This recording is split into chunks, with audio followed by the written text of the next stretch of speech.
Hello viewers, welcome to Newsweek South Asia, a show where we will provide you fresh insights into South Asia's geopolitical, strategic and security situation. Let's take a look at the headlines first. Killer of Indian death row prisoner Sarabjit Singh shot dead in Pakistan's Lahore. Afghanistan's first female Olympian calls for ban over Taliban's rights record. And security forces neutralized LeT terrorist in Jammu and Kashmir's Pulwama district. A Pakistani underworld don, Amir Sarfaraz, who killed Indian national Sarabjit Singh in jail, was assassinated by two motorcycle-borne assailants in the Islampura area of Lahore.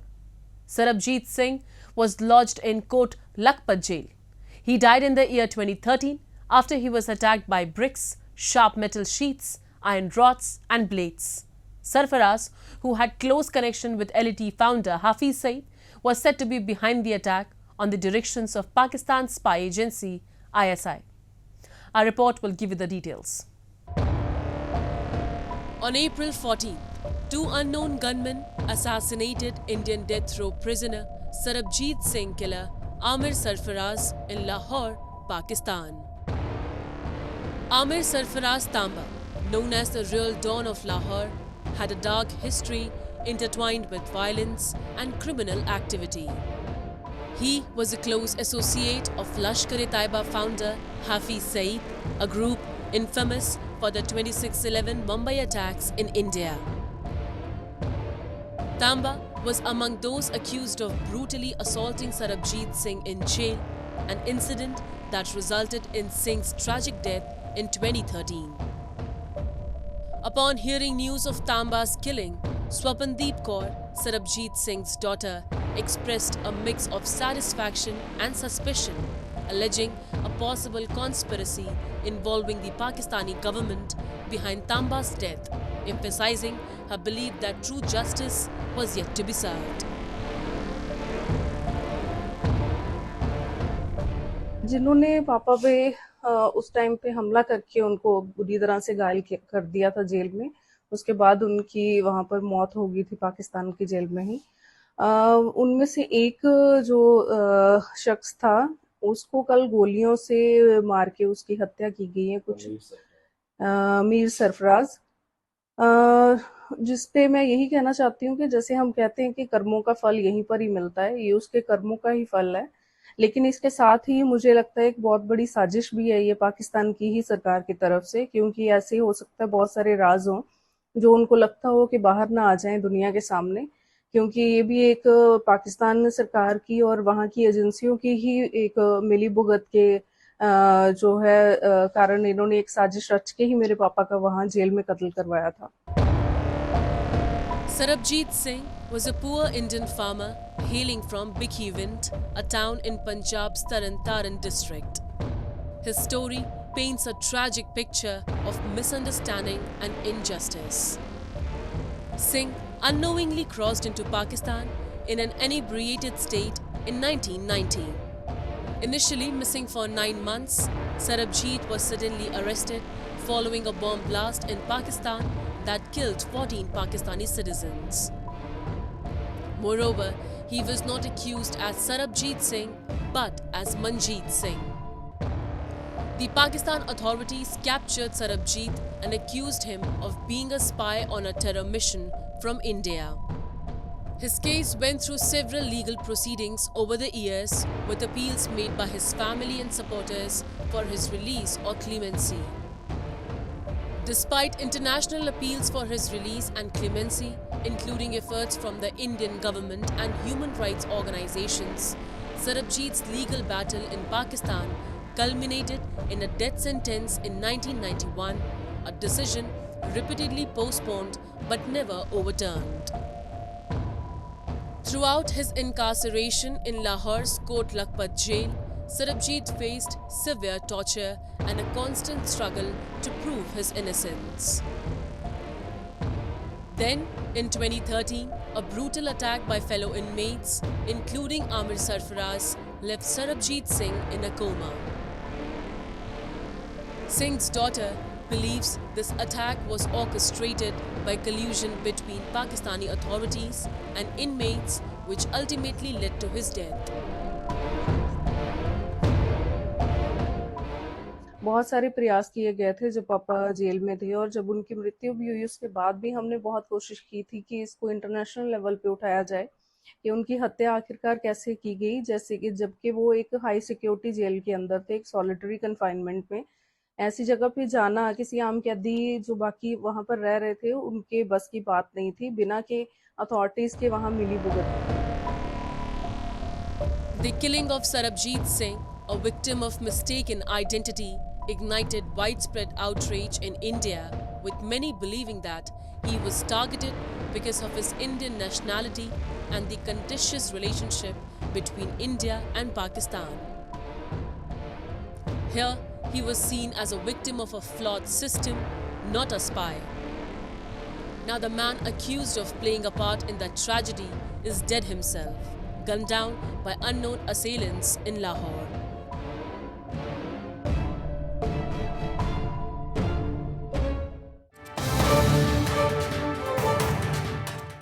Terrorism, a global menace, disrupts peace and stability worldwide. India, a victim of terrorism originating from Pakistan, consistently opposes terrorism and extremism. Despite facing challenges, New Delhi remains steadfast in its commitment to promoting peace and combating terrorism. Recently, India's External Affairs Minister S. Jaishankar reaffirmed India's strong stance against cross-border terrorism, which originates from Pakistan. We have a report. Since its formation in 1947, Pakistan has persistently engaged in cross-border terrorism, with India bearing the brunt of these attacks.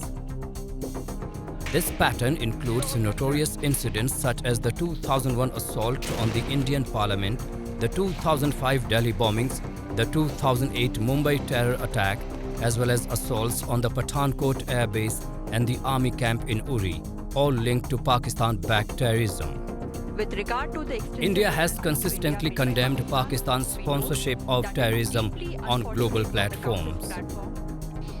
At a recent event in Pune, India's External Affairs Minister S. Jaishankar reiterated India's strong stance against cross-border terrorism originating from Pakistan. He emphasized that there can be no leniency towards terrorists. एक change है मुझे terrorism पर change कि अगर आप मुंबई के बाद आप में से एक भी व्यक्ति I would like to see one person who feels that we should not have responded to Mumbai. Everybody in the country felt it. But yet, अगर आप उस समय इसका अकाउंट है उस समय के बाद में NSA ने लिखा था, उस समय के NSA नहीं अगले NSA जो UPA के NSA थे, उन्होंने कहा कि this minister looked at it, that minister looked at it, सब लोग मिले, बहुत एनालाइज किया, वो प्लस माइनस देखा, फिर हमने डिसाइड किया that the cost of attacking Pakistan is more than the cost of not attacking Pakistan. तो बहुत मंथन किया और कुछ नहीं निकला उसके बाद. So point is something like Mumbai happens, and if you do not react to it, how can you prevent the next one from happening? And उनको ये नहीं लगना चाहिए कि भाई हम इस लाइन के उस पार हैं तो कोई हमें छुएगा नहीं. See, terrorists do not play by any rules. The answer to terrorists cannot have any rules. Jaishankar's statements come in the wake of Guardian reports alleging India's involvement in the assassination of at least 20 individuals in Pakistan since 2020, part of a strategy to eliminate terrorists residing on foreign soil. India's Ministry of External Affairs has refuted these allegations, labeling them as false propaganda. Furthermore, Jaishankar highlighted that India's foreign policy has evolved since 2014. The minister also criticized Pakistan's persistent involvement in terrorism since 1947. He pointed out that clear condemnation and action against Pakistan's terrorist activities would have shaped India's policies differently. Let us be honest, because all of us know. One very, very difficult one is Pakistan. And I would say we should actually ourselves look, why is this? Because one reason for this is us. If we had from the very start been clear that Pakistan is using terrorism and ये हमें बर्दाश्त किसी भी हालत में बर्दाश्त नहीं करना चाहिए, we would have had a very different policy, not now. ये प्रॉब्लम जो है 2014 में शुरू नहीं हुई थी, मुंबई अटैक हुआ था तब भी नहीं हुई थी, ये हुई थी 1947 में. 1947 में the first people जो पाकिस्तान से आए, कश्मीर में आए, कश्मीर को अटैक किया, वो टेररिज्म था. वो शहरों को, गांवों को जला रहे थे. they were just killing people on large scale. And these were people जो ट्राइबल लोग जो हैं पाकिस्तान के नॉर्थ वेस्ट फ्रंटियर प्रोविंस से, उनको पाकिस्तानी आर्मी ने आगे किया और कहा कि आप लोग जाइए, फर्स्ट टोटली डिस्टर्ब कश्मीर, उसके बाद हम लोग आपके पीछे आएंगे. Notably, leaders of terrorist groups like Hafeez Saeed and Masood Azhar, operating from Pakistan, remain wanted by India, showcasing Pakistan's failure to act decisively against them. In response, India has taken various measures, including military actions against terrorists and enhancing border defenses. Despite these challenges, India's security forces have made strides in dismantling terrorist camps in Pakistan-occupied Kashmir. However, the resolution of this issue ultimately rests on Pakistan's cessation of support for terrorist groups and the prevention of its territory from being used for terrorism against India.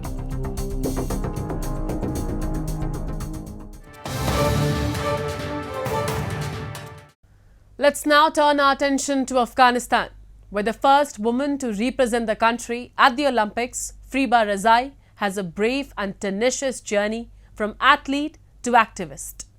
Recently, she has gained infamy for her criticism of the Taliban's treatment of women and her support of keeping Afghanistan out of the Paris Olympics. She has urged the International Olympic Committee, IOC, to take the stand against the mistreatment that the other women in her country endure. We have this report. You can't hide behind one person under one flag. Friba Rezai, the first woman to represent Afghanistan at the Olympics, condemns the treatment of women under the Taliban's resurgence. She is now advocating for Afghanistan's exclusion from the Paris Games. As the first woman to represent Afghanistan at the Olympics in 2004, she now calls on the International Olympic Committee to ban Afghanistan due to the Taliban's appalling human rights record.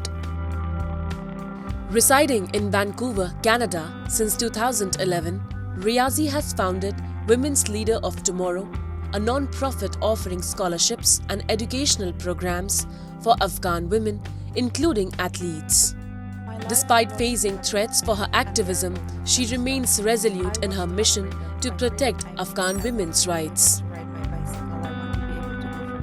Given the facts and tons of evidence about the Taliban, about their human rights and brutal treatment of women and children and youth, they are very, very dangerous. If the IOC allows them to enter the Olympics at the heart of Europe in Paris in the year of 2024, it's very dangerous for the people of Europe, and it's also the IOC will set a precedent that being a terrorist group is okay. You can violate, you can stone people to death, but you can still participate at the Olympics. The spokesperson for the Taliban administration, Zabiullah Mujahid, has declined to comment on the matter. Despite the Taliban's claims of respecting women's rights within their interpretation of Islamic law, their actions paint a starkly different picture. The group has closed girls' high schools and imposed severe restrictions on women, including travel limitations without a male guardian and bans from parks and gyms. Reflecting on her historic participation in Athens, Riazi believed her presence would advance women's rights. However, her hopes were dashed following the Taliban's ascent to power in August 2021, which she claims undermined her efforts and those of the global community tolerant of the regime. To me, it feels like whatever I did to support women's rights, gender equality, women's rights to sport back in 2004, it is all undone by the IOC and by the Taliban and people who tolerate the Taliban. The IOC previously suspended Afghanistan's National Olympic Committee in 1999, leading to the country's exclusion from the 2000 Sydney Games. Reinstated after the fall of the Taliban, Afghanistan's participation in the Olympics now hangs in the balance as human rights violations persist under Taliban rule. Riazi's plea to the IOC underscores the urgency of addressing human rights concerns on the global stage, especially within the context of major international events like the Olympics.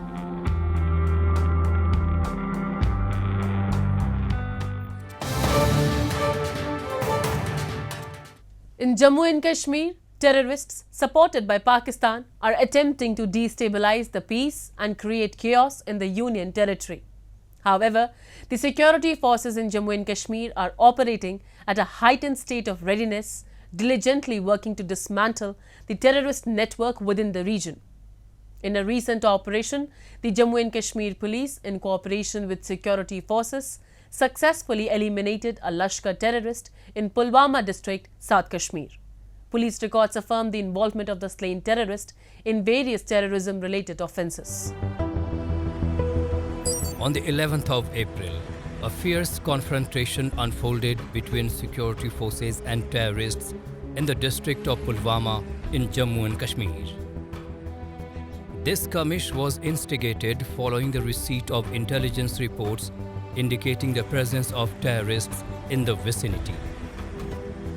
Swiftly, the security forces launched a cordon and search operation in Frasipura village in the Rajpura area of the South Kashmir district. During the search operation, as the joint search party approached towards the suspected spot, the hiding terrorists fired indiscriminately upon the joint search party, which retaliated effectively, leading to an encounter. In the ensuing encounter, a Lashkar-e-Taiba terrorist was killed. He has been identified as Danish Sheikh, a resident of Srinagar. Police also recovered arms, ammunition, and incriminating materials from the site of the encounter. The Indian security forces have embarked on a three-pronged program to tackle this menace. First is the use of technology, including cyber surveillance. The second is extensive use of drones in intelligence collection and in assisting of operations on ground. And lastly is the giving of latest weapons and equipment to the Indian security forces who are deployed in Jammu and Kashmir. Few days back, on 11th April, a dreaded Lashkar-e-Taiba terrorist, Danish Sheikh, was killed by the Indian security forces in Frasipura village in Pulwama district of Jammu and Kashmir. This successful operation by the Indian security forces yet again show the professional competence and the immense ability of our men in uniform to thwart any attempt which can be detrimental to the safety and security of India.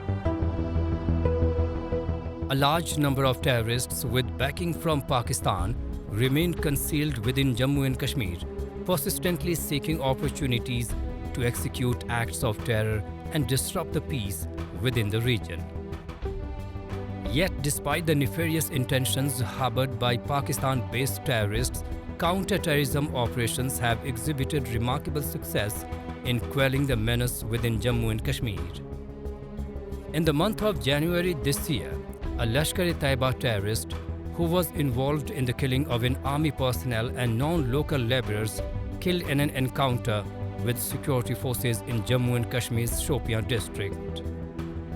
Many experts opine that these operations have left anti-social elements in the region feeling powerless, as heightened scrutiny is applied to their logistical and financial support networks.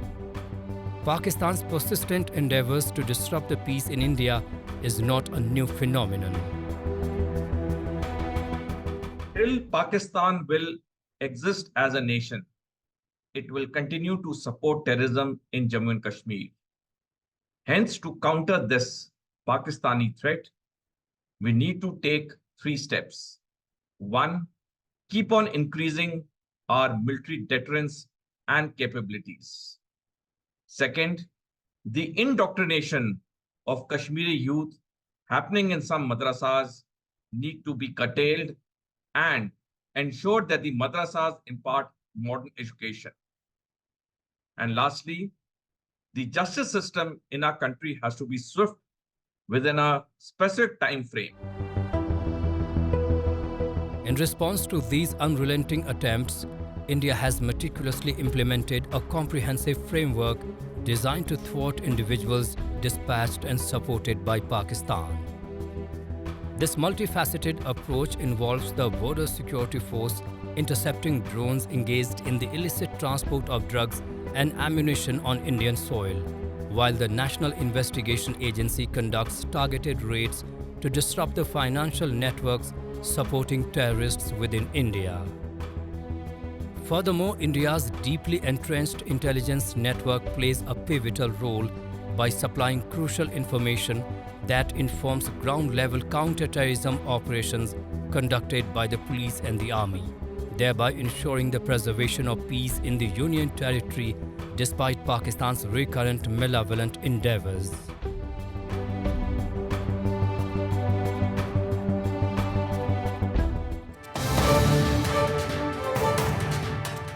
And with that, we come to the end of this edition of Newsweek South Asia. We'll be back next week with more news, views and analysis from the subcontinent. Meanwhile, do keep writing to us at nwsa@anin.com. This is Shivangi Mishra signing off on behalf of the entire production team of Newsweek South Asia. Goodbye and take care.